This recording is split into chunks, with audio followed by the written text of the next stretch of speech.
All right, let's dive in. Today, we're tackling the idea of finding joy in work and in leisure. Oh, interesting combination. Yeah.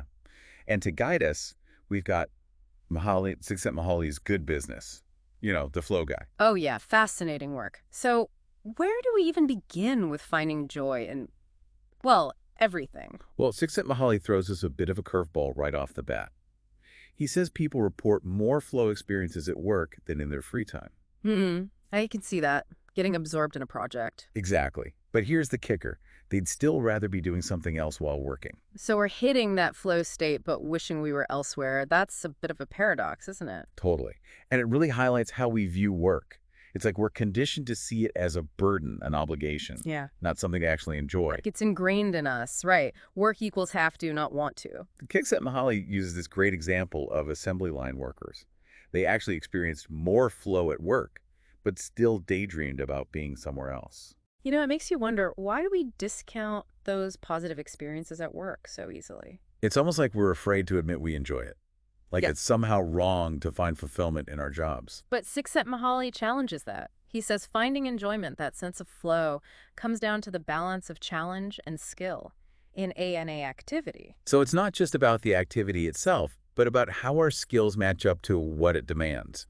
He compares it to hunting or playing games.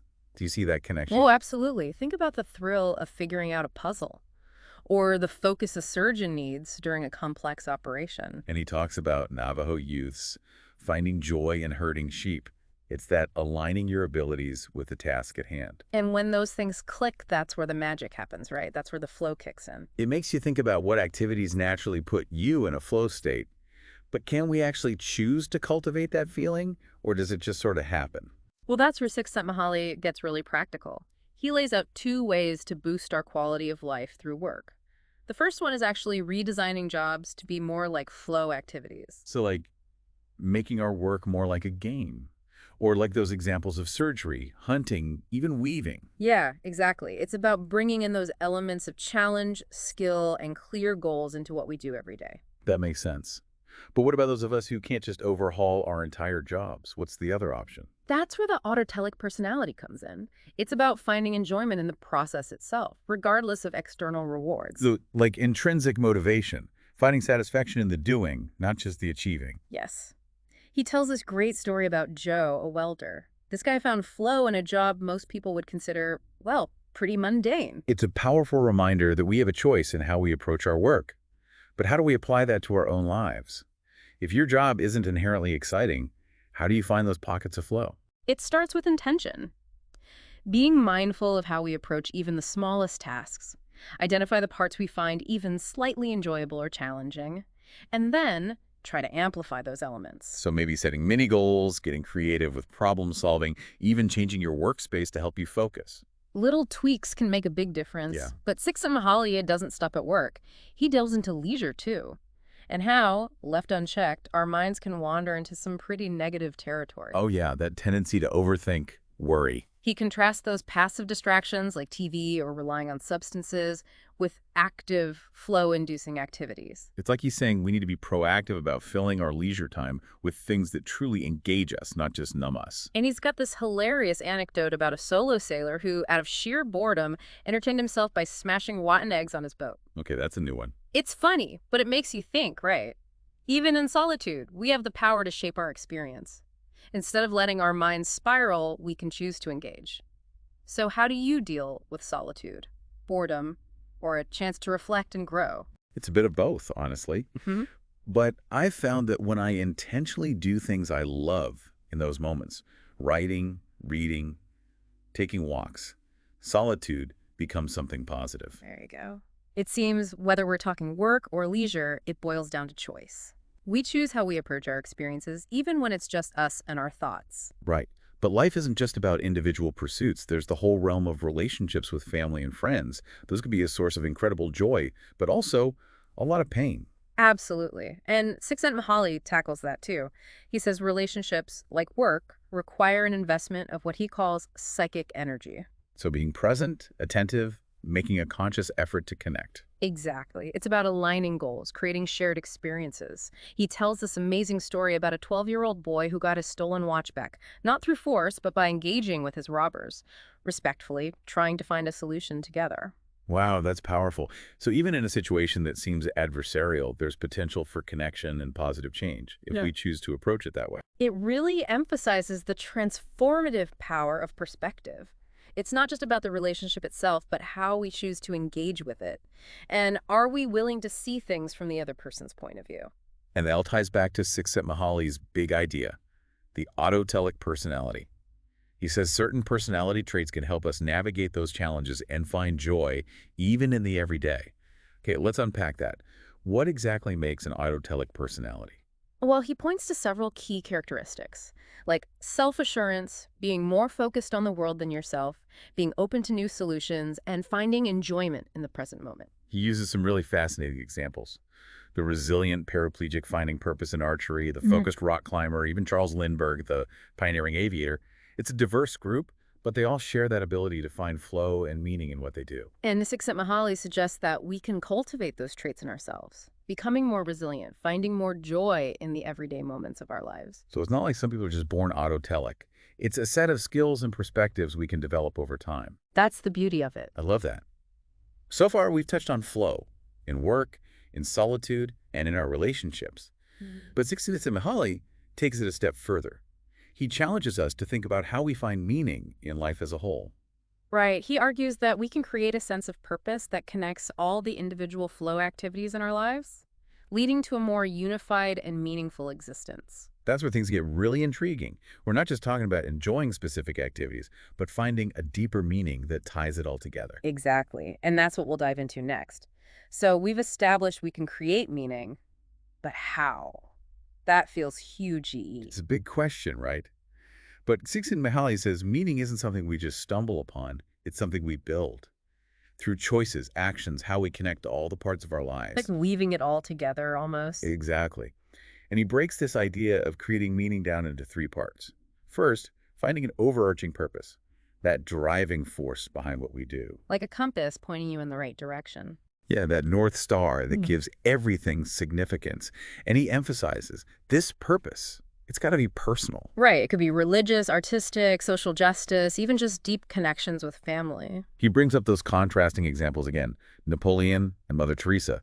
Totally different lives, but driven by purpose, finding meaning in their pursuits. It's not about judging whether the purpose is good or bad. It's the impact on that person's life.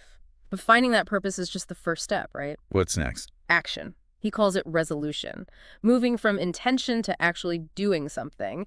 And he's got this quote, I love it. He says, even the best intentions can lose the name of action. So it's not enough to just have a purpose, you got to walk the walk. Exactly. It's that commitment, that showing up every day, that's how we create meaning. But when you combine a clear purpose with that unwavering action, something amazing happens. Okay, I'm intrigued. What is it? Harmony.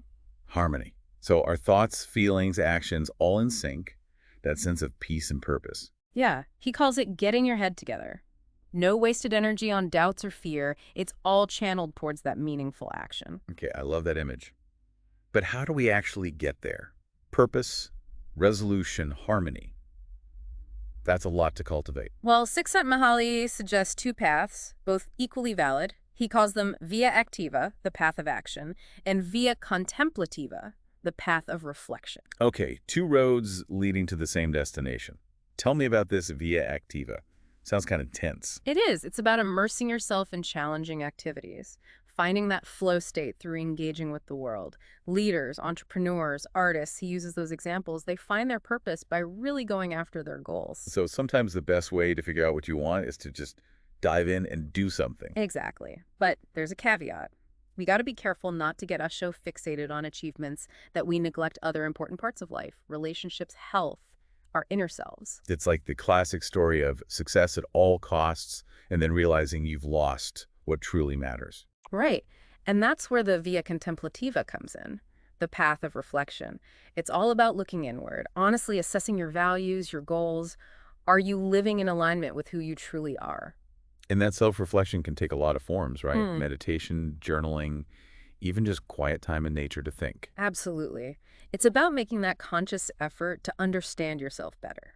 And ideally, we find a balance between those two paths: action to engage with the world, reflection to understand our place in it. A constant dance between doing and being.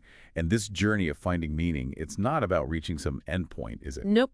It's a lifelong process of growth and evolution. We're constantly adapting to new challenges, refining our goals, discovering new sources of joy and fulfillment along the way. Csikszentmihalyi has given us so much to think about. But before we get too deep into that, he also talks about finding joy when life throws us curveballs. Because it's easy to talk about flow and meaning when things are good, but what about when we're struggling? That's when these principles become even more important. He shares some amazing stories of people who faced incredible hardships, but they didn't just survive, they thrived. Like those paraplegics who, despite their limitations, found new purpose and flow in archery or wheelchair basketball. Or the blind chess master who kept playing at such a high level. They exemplify what he calls transformational coping, turning adversity into an opportunity for growth. And he gives us 3 key insights for how to develop the skill. Okay, lay it on me. How do we deal with those curveballs? First, unself-conscious self-assurance, trusting in our abilities to handle challenges, but also recognizing we're part of a larger system.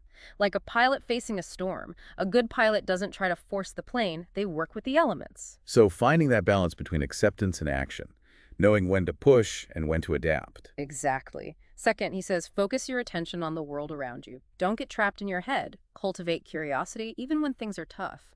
He talks about Charles Lindbergh flying solo across the Atlantic.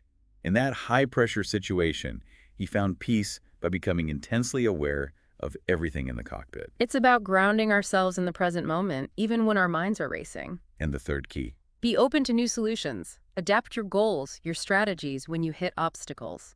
Think of the businessman who's passed over for promotion. Instead of getting stuck in resentment, he explores other paths. Letting go of how things should be, embracing the unexpected turns. It's like an artist creating a painting.